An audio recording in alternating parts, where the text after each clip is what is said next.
السلام علیکم، کیسے ہیں آپ سب؟ امید ہے کہ آپ سب ٹھیک ہوں گے، خوش باش ہوں گے، گھروں میں آباد ہوں گے۔ اور آج کا ہمارا جو ٹاپک ہے وہ ملا وجہی کے بارے میں ہے۔ ملا وجہی کی سبرس ایک تمثیل ہے، اور سب سے پہلے اس کی میں ہیڈنگز آپ کو واضح کر دوں گی تاکہ آپ کو سمجھ آ جائے کہ اس کوشچن میں آپ کیا کیا چیزیں پڑھنے جا رہے ہیں۔ کوشچن کا انٹرو بھی ہو جائے گا۔ سبرس ایک تمثیل، سبرس کا قصہ بقول ایک مصنف کے مطابق معاشرت کی جھلک، ڈاکٹر جمیل جلوی، پروفیسر ڈاکٹر تنویر حسین، اردو نثر میں سبرس کا درجہ، محمود شیرانی، زبان و بیان، سبرس کا اسلوب، ڈاکٹر تنویر حسین اس کے بارے میں کیا لکھتے ہیں، اور صرف نحوی خصوصیات، قافیہ بندی بقول ڈاکٹر صاحب، محاورات اور ضرب الامثال، قصے کا خلاصہ، تنقید۔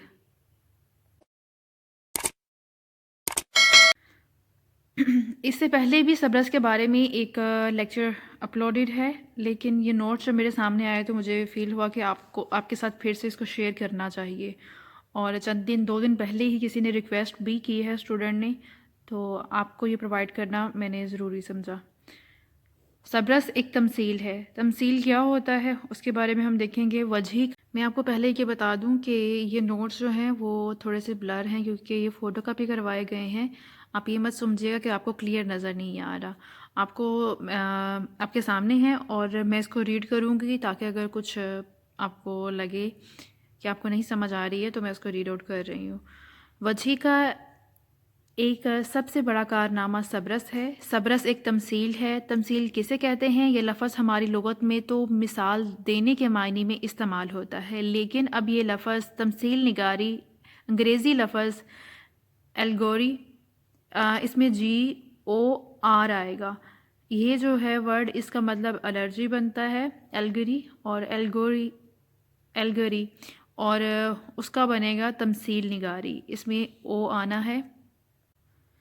تو تمثیل نگاری جس کا ترجمہ جو ہے یعنی کہ اس الگوری کا ترجمہ کے طور پر استعمال ہونے لگا ہے، یعنی تمثیل انشاء پر درازی، یعنی کہ تمثیل ایسی نثر ہے یا ایسی طرز کو کہتے ہیں جس میں تشبیہ یا استعارے کو یا انسان کے کسی جذبہ مثلاً غصہ، نفرت، محبت وغیرہ کو مجسم مان کر دیوی دیوتاؤں کے پردے میں کوئی قصہ گھڑ لیا جاتا ہے،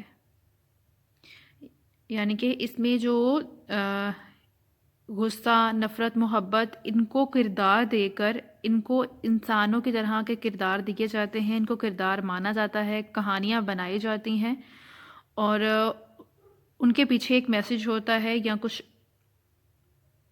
جب ہم سبرس کا قصہ پڑھیں گے تو اس کے حوالے سے آپ کو سمجھ آ جائے گی کہ تمثیل نگاری کیسے کی جاتی ہے۔ سبرس کا قصہ حسن کی عشق، اس میں حسن جو ہے وہ عشق کی بیٹی ہے اور دل عقل کا بیٹا ہے۔ حسن عشق کی بیٹی اور عقل، اور دل جو ہے وہ عقل کا بیٹا ہے، کیونکہ یہ قصہ کس کا ہے؟ حسن اور دل کا قصہ ہے۔ حسن اس میں مؤنث کے طور پر نظر آئے گی، اور جو دل ہے وہ مذکر کے طور پر۔ جب دل ذرا سیانہ ہوا تو اس نے کہیں سے آب حیات کا ذکر سنا اور اس کی تلاش میں دیوانہ وار ہو گیا اور اپنے جاسوس نظر کو اس تلاش میں روانہ کر دیا۔ نظر کو پتہ چلا کہ کوکاف کے اس پار شہر دیدار اور اس میں رخسار نام کا ایک باغ ہے۔ اس باغ میں ایک چشمہ ہے جسے آب حیات کہتے ہیں۔ بڑی مشکل کا سامنا کرتا ہوا نظر رخسار کے باغ میں پہنچنے میں کامیاب ہوا اور حسن سے ملاقات کی۔ دل کی بے چینی کی کیفیت اس انداز میں بیان کی کہ حسن نے بھی بے تاب ہو کر اپنے غلام جس کا نام خیال ہے نظر کے ساتھ روانہ کر دیا۔ دوسروں کی دونوں کی شہر بدن میں دل سے ملاقات ہوئی۔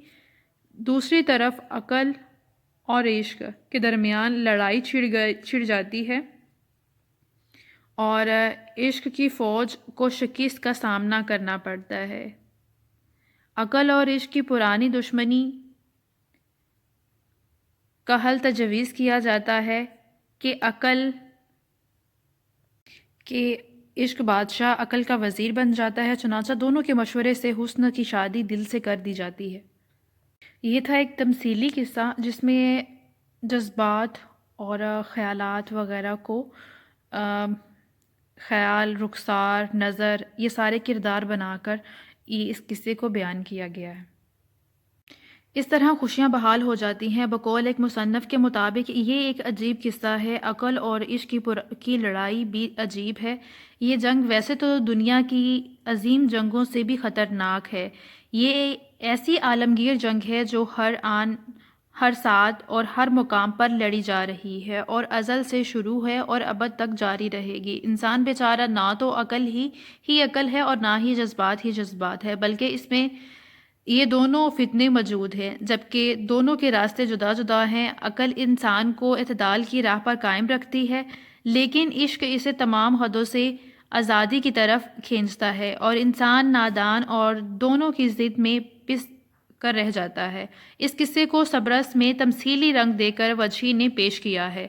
معاشرت کی عکاسی سبرس کے قصے میں ہمارے سامنے اس وقت کے عہد کے معاشرت نکل کر سامنے آتی ہے اور ہمیں کسی حیرت اور تعجب کا شائبہ تک نہیں ہوتا کہ یہ قصہ ہے یا حقیقی واقعی معاشرت کی تصویر کشی، کہ نہ تو ہمیں سمجھ نہیں آتی یہ قصہ ہے یا حقیقی واقعہ ہے، کہ معاشرت کی جھلک اس میں نظر آ رہی ہے۔ بقول ڈاکٹر جمیل جلبی سبرس کے مطالعے سے یہ بات سامنے آتی ہے کہ اس کلچر میں بادشاہ سب سے زیادہ اہمیت رکھتا ہے اور اس کا دربار ساری سرگرمیوں کا مرکز ہے، جہاں سے مختلف جانباز جانثار اہم مہمات پر نکلتے ہیں۔ اس دور کی مختلف رسمی تقریبات بھی سبرس میں ملتی ہیں۔ یہ بھی معلوم ہوتا ہے کہ تصوف اس کلچر میں مرکزی اہمیت رکھتا ہے۔ سبرس کا مطالعہ سے پتہ چلتا ہے کہ وجہی جس معاشرے کا فرد تھا وہ قدیم وضع کا ایک سیدھا سادہ، خوشحال اور وزادار معاشرہ تھا۔ پروفیسر ڈاکٹر تنویر حسین ہر ادیب اپنے عہد کی آواز اس وقت اٹھاتا ہے جب اسے معاشرے کی اقدار روایات کے بارے میں جاننا ہوتا ہے تو اس معاشرے کے ادب کا مطالعہ کرنا چاہتا ہے۔ اردو نثر میں سبرس کا درجہ، سبرس کو دکنی نثر کا شاہکار قرار دیا جاتا ہے کیونکہ اس کے بعد کے زمانے میں بھی کوئی کتاب نہیں آئی۔ پروفیسر محمود شیرانی لکھتے ہیں، جو چیز سبرس کو ہماری نگاہ میں سب سے زیادہ قیمتی بناتی ہے وہ اس کے اسالیب ہیں۔ جب ہم ان اسالیب کو موجودہ زبان سے مقابلہ کرتے ہیں تو آج کی اس زبان میں مختلف سا فرق معلوم ہوتا ہے۔ اردو نثر کا ارتقاء وجہی سے شروع ہو کر عبدالحق پر ختم ہوتا ہے۔ وجہی نے سبرس میں پوری کوشش کی کہ زبانی ہندوستانی کو اس طریق سے پیش کرتے ہیں کہ تاکہ وہ مروجہ اسالیب کے قریب پہنچ جاتے ہیں۔ زبان و بیان سبرس کی زبان 300 برس پہلے کی ہے اور وہ بھی دکن، اور اس میں بہت سے لفظ اور محاورات ایسے بھی آتے ہیں جو اب بالکل ختم ہو چکے ہیں اور خود اہل دکن بھی نہیں بولتے۔ گو ان پرانی اور قدیم زبان کے بعض پرانے الفاظ محاورات آج کل سمجھ نہیں آتے، لیکن یہ حقیقت کہ یہ وجہی نے اپنے زمانے کی بامحاورہ اور فصیح ترین زبان لکھی ہے۔ سبرس کا اسلوب ملا وجہی نے سبرس کا وہ اسٹائل اختیار کیا ہے جو پچھلے عام اسلیب سے مؤثر ہے۔ ڈاکٹر تنویر حسین سبرس کے اسلوب تحریر کے بارے میں یوں اظہار رائے کرتے ہوئے لکھتے ہیں، اس میں شک نہیں کہ اردو زبان پہلی مرتبہ ارتقاء کی منزلیں طے کرتی نظر آتی ہے۔ سبرس کی وسعت سے اردو کا ایک نیا اسلوب سامنے آیا ہے۔ یہ اسلوب اپنے ماقبل نثری اسالیب سے الگ اور جدا ہے۔ ایک دور تھا جب اردو زبان فارسی سے توانائی حاصل کرتی تھی، لیکن سبرس میں وجہی نے اپنی نثر کو ابو الفضل اور ظہوری کے فارسی نثر معیارات تک جانے کے لیے وجہی نے عربی، فارسی، ضرب الامثال اور تراکیب کے فنکارانہ استعمال سے اپنی نثر کا شیش محل تیار کیا ہے۔ ہندوستان کی مقامی زبانوں اور شمالی ہند کے محاورات سے استفادہ کیا، جس کا نتیجہ یہ نکلا کہ پس نئی زبان وجود پذیر ہوئی۔ یہی زبان مستقبل کی اردو زبان تھی۔ سبرس کی صرف نحوی خصوصیات پر سیر حاصل روشنی پڑتی ہے۔ مذکر مؤنث دونوں کی جمع الف اور نون گنا سے آتی ہے، جیسے باتاں، جھاڑاں اور کتاباں وغیرہ۔ ایسے افعال متعدی جن کی ماضی مطلق، ماضی قریب، ماضی بعید کے ساتھ نون بڑھئے نے آتا ہے اور سی مستقبل کے لیے استعمال ہوتا ہے۔ سبرس کا جو اسلوب ہے یا اس کی صرف نحو ہے وہ بہت پرانی ہے، اس لیے یہاں پہ واضح کیا جا رہا ہے کون سی چیز کیسے استعمال کی گئی ہے۔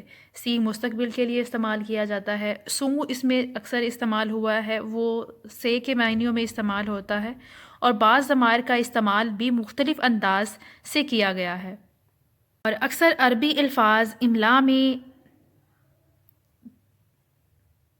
تعریف کر کے املا کو سادہ کیا گیا ہے، ان کو تھوڑا سا مختصر کر دیا گیا ہے۔ نفع، وضع اور واقعہ وغیرہ کو بترتیب نفع، وضع، وقع کیا گیا ہے، اور معاملہ کو معاملہ کر دیا گیا ہے، یعنی کہ بولنے میں وہی آ رہا ہے لیکن اس کی املا جو ہے وہ چینج ہے اس میں۔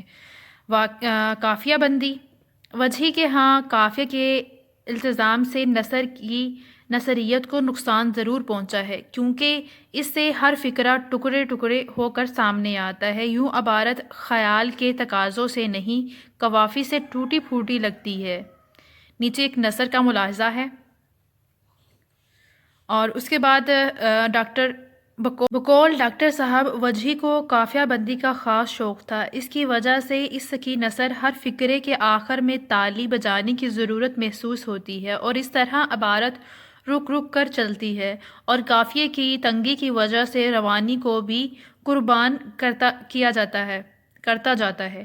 وجہی کی نثر میں یہ کمزوری نہ ہوتی تو ہم اسے اردو کے عظیم نثر نگاروں میں جگہ دیتے۔ وجہی خیال کے داخلی آہنگ سے زیادہ خارجی آہنگ کو اپیل کا وسیلہ بناتا ہے۔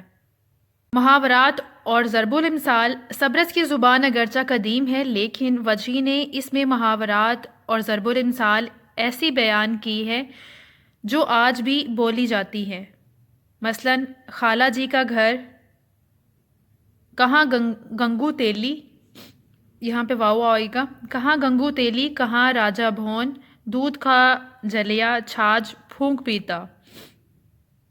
نیکسٹ آپ کی ہیڈنگ ہے قصے کا خلاصہ یا تنقید، اور یہ میں آپ کو چیز واضح کرتی جاؤں کہ یہ والا جو قصہ ہے، قصہ حسن و دل، یہ فرسٹ ٹائم جو ہے وہ محمد یحییٰ ابن سبیق فتاحی نشاپوری نے، ان کی ایک مثنوی تھی دستور اشاق کے نام سے، اور اس میں انہوں نے قصہ حسن و دل جو ہے اس کو بیان کیا تھا، جس کو بعد میں ملا وجہی نے کاپی کیا ہے، لیکن کہیں بھی ملا وجہی نے یہ واضح نہیں کیا کہ یہ قصہ ان کو کہاں سے ملا ہے، گویا انہوں نے یہ قصہ اس طرح پیش کیا ہے کہ جیسے یہ ان کا ہی ہے۔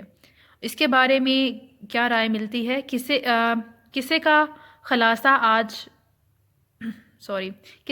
آپ نے ملاحظہ فرمایا۔ اس قصے کے بارے میں مولوی عبدالحق مرحوم کی رائے کا فیصلہ ملاحظہ فرمائیں۔ وجہی نے کہیں اس کا ذکر نہیں کیا ہے کہ یہ قصہ اسے کہاں سے ملا۔